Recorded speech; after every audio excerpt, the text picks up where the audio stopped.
first Dragon's Dogma game released 11 years ago and is considered a hidden gem for RPG fans, because despite its success and very positive reception in the RPG gaming community, it never really gained the widespread recognition that many players thought it deserved. The game especially stood out with its quite unique and also advanced pawn system, which will also be a core element and, quite frankly, one of the main selling points of Dragon's Dogma 2.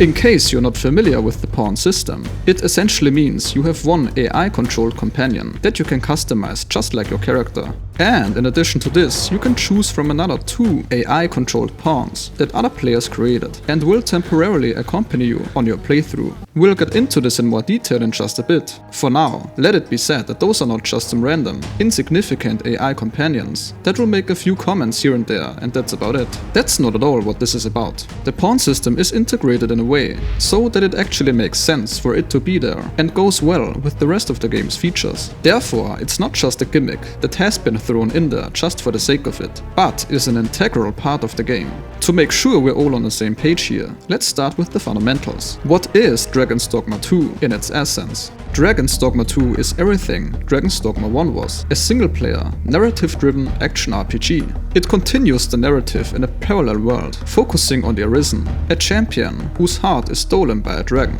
This game naturally promises enhanced graphics and an upgraded character creation system that also influences certain gameplay elements. So it's not just visual changes you make to your character, but it actually reflects in the game's world. We have also seen new classes like the Trickster and a variety of new enemies. Here's some vital information. The developers made it very clear in the showcases and presentations that they have no intention of going into a completely different direction with this game. Instead, they take all the stuff that worked out great for them with the first game and build upon them. And like we have experienced with games like the Settlers series, that basically went down the toilet for many people, it sometimes is just not necessary to force a game to evolve in too many aspects that didn't need changing. Though of course, let it be said that too much of the same is of course also not the way to go. You need to find the right balance. So this is definitely good news for all the players that already loved the first game. But if you were generally unhappy with how Dragon's Dogma 1 turned out, you are likely not going to enjoy the second part as well.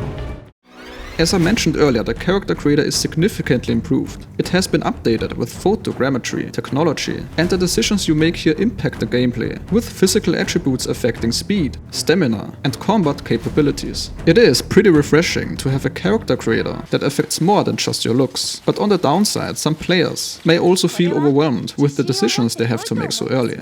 Now, when it comes to combat, and from what we have seen so far, we can expect an engaging and dynamic combat system with several distinctive features. This has been one of the highlights from the gameplay showcase for me. One of the game's notable mechanics is the ability to climb on large enemies, allowing you to attack a creature's weak points directly. We have also seen some footage of the new vocation or character class called the Trickster, which is only available to the player. Since the Trickster is specializing in illusions and support, its role appears to be controlling fights and enhancing the party's overall effectiveness. With the emphasis on strategic positioning and tactical gameplay, I can see this class offering a complex but also satisfying experience. Now, as you have likely seen for yourself by now, the combat system is designed around not just the player's actions, but also the interactions with pawns. Your pawns learn and adapt based on experiences gained from battles and quests, even when borrowed from other players. They provide support during fights by suggesting strategies, targeting weak points, and participating in coordinated attacks.